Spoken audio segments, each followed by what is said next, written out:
Welcome to MMA Fancast. My name's Luke, and I'm joined by Tanner Cahill and Gavin Teasdale. Welcome to the show, guys. Hey, thanks for having us. I appreciate it. It is nice to have both of you back on the show. I've had you both on separately. It's really nice to have you back on together. I can tell that we're on the floor of the shop right now, which is about as wonderful as it gets. Let's start with Tanner. Tanner, you're in fight week for Brawl the Berg 9 for 247 Fighting Championship. So we're exactly a week away from the fight. So this is pretty exciting, or 6 days away, I guess a little under a week away from the fight. How are you feeling coming in to your second MMA fight? Oh man, I'm feeling honestly night and day different. I feel great. I'm in really good shape. We've been training really hard, 6 days a week. We're always on these mats, we're always doing something. And I just feel like now I'm finally coming into my own here. And, we got Gavin here now to train with me right around my size. This is perfect, perfect timing. And, I'm really looking forward to it. I think I'm going to showcase my skills and really show everyone that I'm more than just a wrestler. I think that is perfect timing, and it's getting to Gavin. I had you on the show to talk about kind of transitioning from wrestling and your distinguished wrestling career of winning 4 Pennsylvania state titles to now doing MMA. What led you to the shop, and what's it been like training with Tanner, jumping in on his training camp, doing MMA work with him in your development? Yeah, so he messaged me actually after we were done interviewing last time, and he said that he was fighting coming up, and it'd be good if I come up here and wrestle around with like Danilo and get some training up here with what's the place called? Indio Dojo. Yeah, Indio Dojo. And so the training doesn't get any better than up there. And I kind of jumped the gun like too quick. Like if it was up to me, I probably would have fought the day of, like when I was talking to you last time. But then talking to Danilo, he just says, just wait a little bit longer, and maybe he sees something like I don't, and just going on what he says.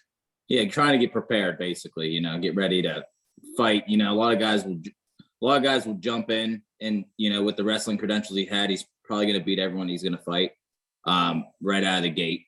But Danilo is really good with taking wrestlers and just harnessing them, and you're seeing that with the progress of me and my brother. And I feel like he sees like a lot of the same kind of things that, hey, let's go over some of the striking. Let's go over, the jujitsu, because especially we know the 247 fight rules, you go out there and you're a wrestler, you go take them down, and all of a sudden you can't hit him in the face. So, now it's like you're questioning, what to do there. You don't know what to do, and you're going against someone possibly who knows what to do off their back.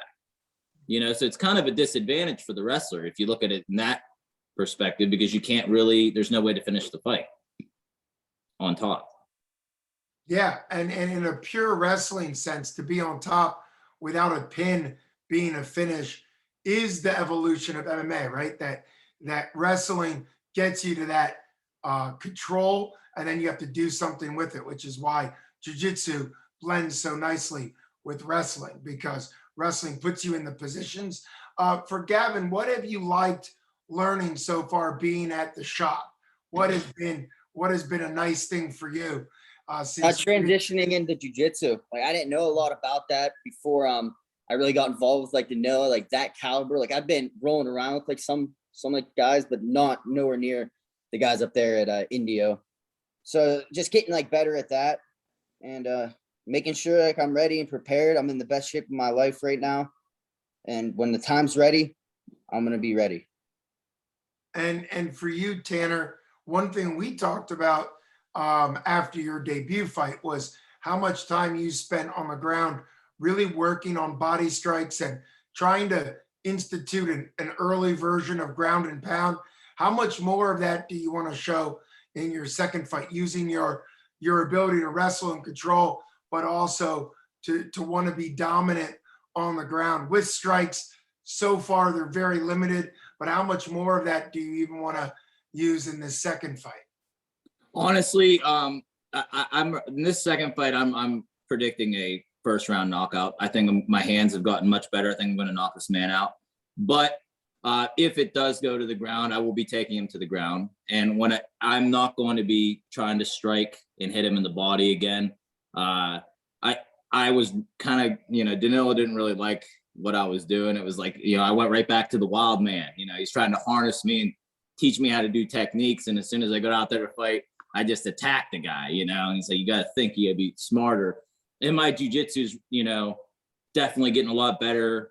Just beat John Michael, he's brown belt in Brazilian jiu-jitsu. He's at the absolute division. Guy's good, and it shows that now my jiu-jitsu is better than what I showed out there on fight night. So I'm planning to be a little bit less anxiety. This is my second fight. Those jitters are out, and I don't really have to worry about that anymore. I'm feeling 100% different going into this fight. And, like I said, I think it's going to be a knockout, but if I go to the ground, I'm going to submit him, and I'm not going to be crazy and try to, just pepper the body like I did last time. So, and that does show how much mental can change in even one fight, as you develop. And obviously both of you high level wrestling backgrounds, how much having some wrestling experience informs your next wrestling match. What have you guys been doing to really work on your hands? I hear confidence from Tanner, talking about wanting to knock your opponent out. And Gavin, what have you been doing to work on your hands, and how are your hands developing? What I've been doing is street fights. I'm just kidding. No, but what I've been doing for training like my hands is sparring around with like these guys, just holding like the pads like afterwards, making sure my combinations are fine. Sparring around with Danilo after workouts, making sure combinations are good. We were working on our kicks yesterday, strikes, but we're working on attacks we're working on our strikes into like our wrestling attacks too. So we're just progressing into both. And for you, Tanner? Yeah, I mean, basically just the same thing. It's just that up at Danilo's, we've been really, at first it was a really high jiu-jitsu concentration.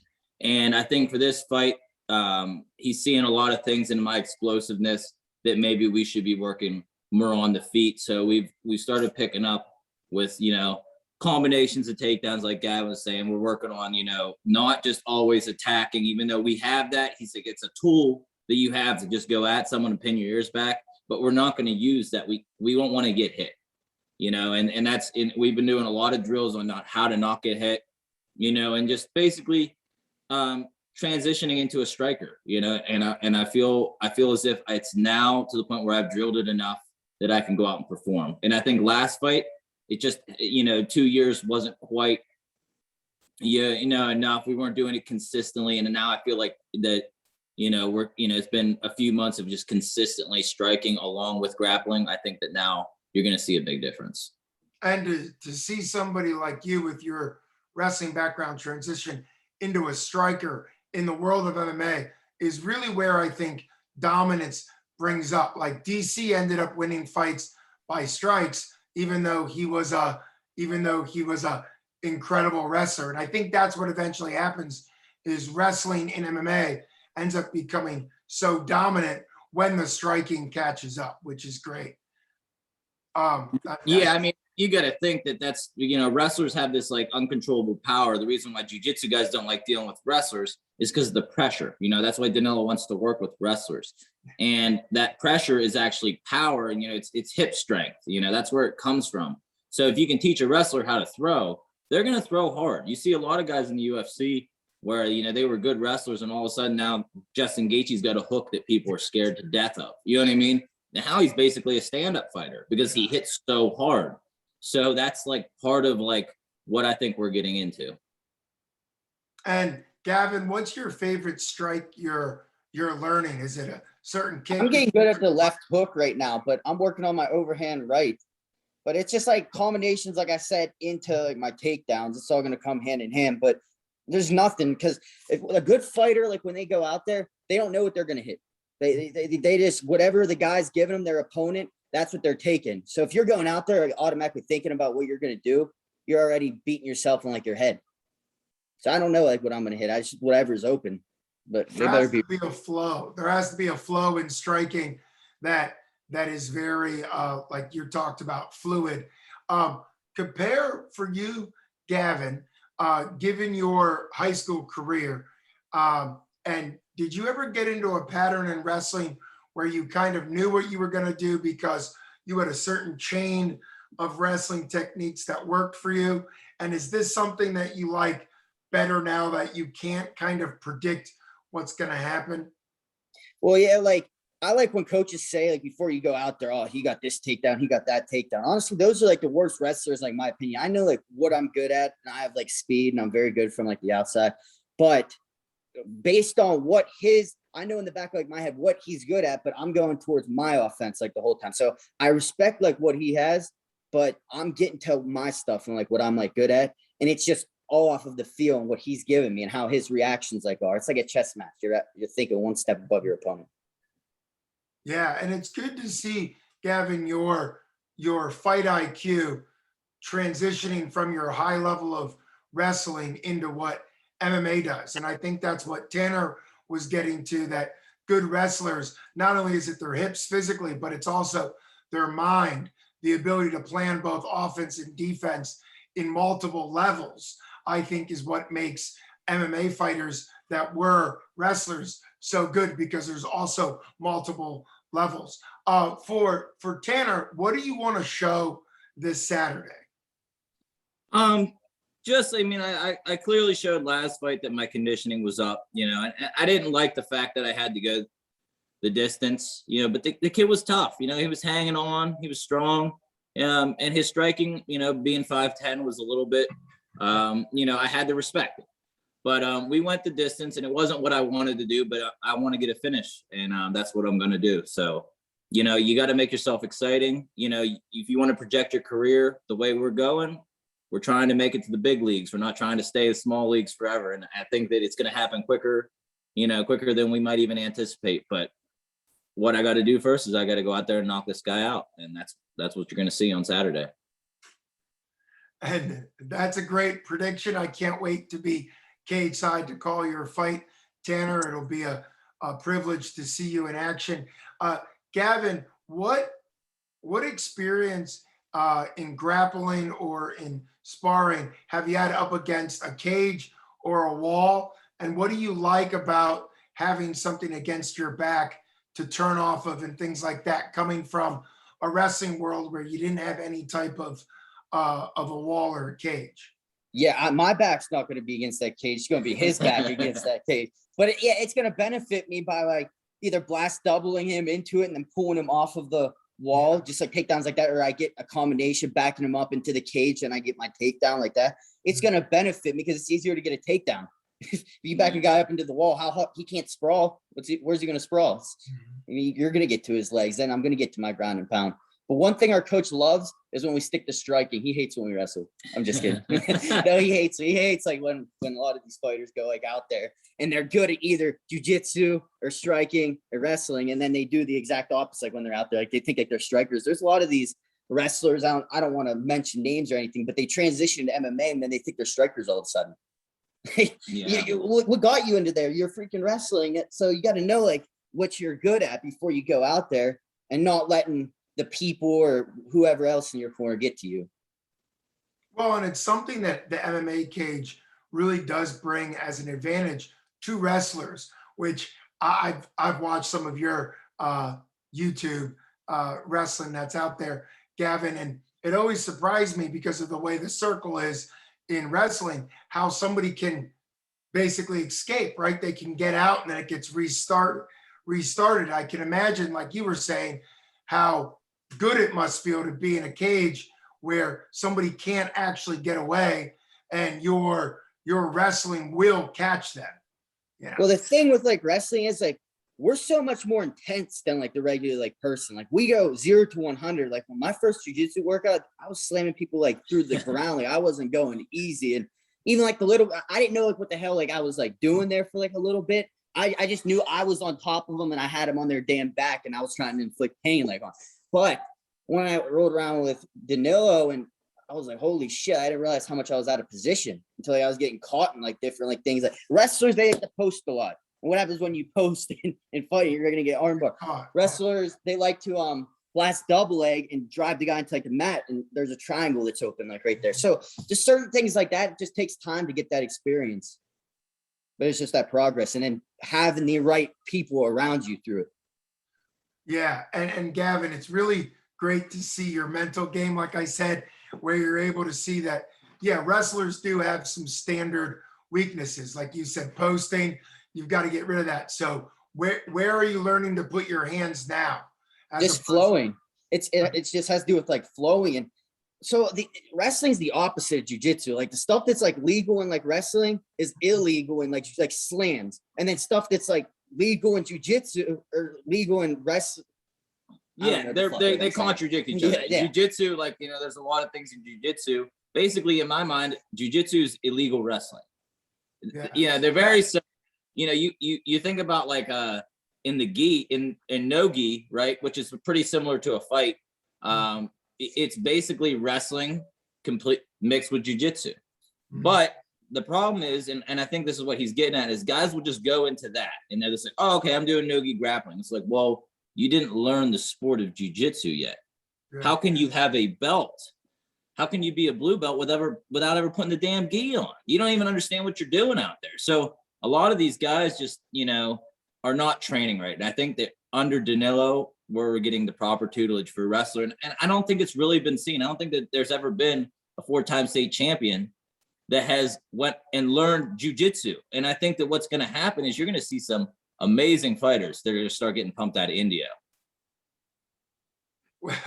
Well, with the Cahill brothers already at Indio and the shop, of course, already leveling that up, not to mention Gavin's background. Yeah, I will be impressed to see what comes along. Hey, I'm going to tell you something else too.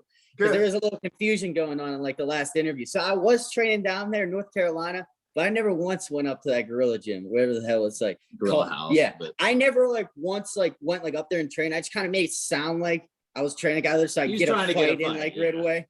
But I knew 100% that I was going to get into MMA. But then like being around like Danilo after they found out, like, a lot of people found out I was getting into like MMA like after that. They just like want me to ease like into not jump the gun like right, because if it was my choice, like I'd fight tomorrow, like that's just like the way like I think. But you got to take like the right steps along the way. Well said. Well, yeah, and I think everybody's path, particularly you have such a unique path already. I think you're gonna find the path that works best for you. That's what's so nice about having you back on the show as an update, because it was so great having you on originally to talk about your desire to want to get into MMA, and I've been following the Cahills. Oh, I'm 100% getting into it. Like, make that like known. Like, I'm 100% going into like MMA because like I may not be like, on this card. You will be seeing me fight here in like the next few months. Well, I can't wait to have you back on the show, Gavin, to talk about whenever your actual MMA debut comes along, which is great. For Tanner, it is exciting to see you back in. Talk a little bit, just before we wrap up, talk a little bit about the success you had. You said you did a tournament. You did some jiu-jitsu. What was that like for you? Yeah, I've actually done 2 jiu-jitsu tournaments since we talked last. The one was an absolute tournament in the expert black belt division. Right. And I got seeded last. Smallest guy, newest guy, white belt. I was the last seed. So I started with the returning champion, who was really good. I believe he's ranked in the world. He's tough. He's a brown belt. He was all of the 200 pounds, And I went out there and I just kind of went relaxed into it because I didn't, I'm not really supposed to win. So I just went out there and did what I do. And I beat him. And I beat him, hands down. And it was a good match. The guy was good, but I was better. And, that really gave me a lot of confidence. Now, I didn't end up winning the tournament because he was a returning champ. I used all my gas to try to compete in a 6-minute go without breaks. That really exhausted me going against the guys over 200 pounds.